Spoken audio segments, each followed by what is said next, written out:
Well, everyone, time is such a weird thing because it doesn't even feel like 10 years have passed since the iPhone 4s came out. Now, when this thing came out, I was a young boy, so keep that in mind. So it's not like I grew up with this thing, but in a way, I mean, I kind of did, I'm not gonna lie. But this iPhone, I have said this time and time again, and I still 100% believe it. This is probably one of the most impactful phones that have ever came out, but definitely probably my top 2 or 3 most impactful iPhones that came out. And even though it wasn't a crazy huge speed improvement from the iPhone 3GS that it was, succeeding, it's still an insanely amazing phone. And even when I pick it up now, when I mess with it, it's just crazy to see how good of a phone this was even back in 2010 and how premium this thing still feels. So when I boot it up, when I mess with it, obviously it doesn't, react the same way as my iPhone 11 would. It's not that fast or anything, but the amount of impact that this thing has had is insane in my opinion. Now this thing actually came out in WWDC time, so now we have the September event for iPhones, but this was the last iPhone to come in the WWDC event before like the SEs and all those other ones, but the main iPhone of the year, this was actually the last one to bring that. And this actually had the longest lifespan of any flagship iPhone that Apple was selling. Now things are a little bit different. We have the iPhone 8 and 8 Plus that was selling, for many years even after its release. But this one was really the main iPhone Apple was selling for about a year and a half before they started switching it to the September timeframe, which was a pretty interesting thing in my opinion. Now this thing still looks very good. Obviously you have that 3.5 inch display on the front. First iPhone to bring a Retina display, which was huge. Also the first iPhone to bring a front facing camera, which was also a really huge thing. Still maintain that headphone jack with that 30-pin connector, single camera on the back. And like I said, it doesn't really look the best thing in the world, but for a 2010 phone, this thing has held up so well that it's insane. And really every other iPhone after this has pretty much,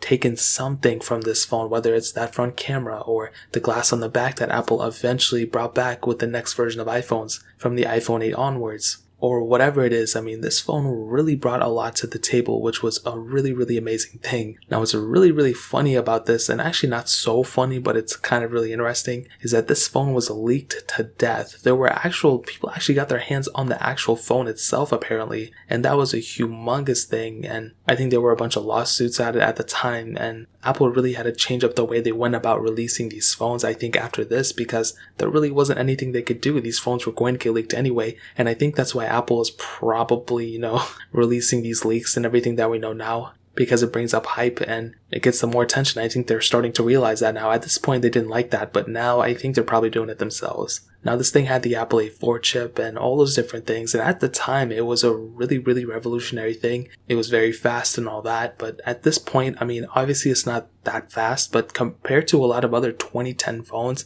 you have to give it to this thing. I think this thing is an extremely amazing looking thing, and even the performance now isn't horrible. Like, if I had to use it, I would probably complain about it, but it's really not that bad. Like, if my life depended on it, I would probably have to use it, and I probably wouldn't really complain too often. This thing also got a noticeable amount of software updates to it. Started off with iOS 4. It eventually got up to iOS 7, which was really cool. And honestly, looking at it now and seeing the amount of impact that this thing has had to the whole entire phone lineup, not just iPhones, I have to give this thing a thumbs up, man. I have to give this thing a lot of hype. This thing deserves it. And even though this thing did come with a couple of problems here and there, like the antenna issue that Apple had, I still think this thing was a very important staple in the whole entire lineup of iPhones over all of them for sure. So 10 years later, we're still here. We're still talking. 10 years later, these iPhones are still coming out, and Apple is probably stronger now than ever before. So here's to another 10 years. And can you believe 10 years from now, we're going to be talking about like the iPhone 11 and iPhone 10s and all those. And we're going to be like, wow, look how old these phones are. They had the notch and they had a lightning port and they had a glass on the back, all that stuff. Like, it's going to be crazy what we're going to think about. But that's really pretty much it, guys. If you have any other questions or anything, let me know in the comment section below. Hit the like button, that would mean so much, but definitely hit that subscribe button. Every single subscriber that we get really does count. So it means so much if you guys can hit that. Also, check out the other links down in the description as well. My Twitter, my Instagram, my second channel. All those links are linked down below. I'd really appreciate if you guys to check it out. More importantly than everything else, I love every single one of you guys. Hopefully I'll catch you guys in the next video. Peace out till then.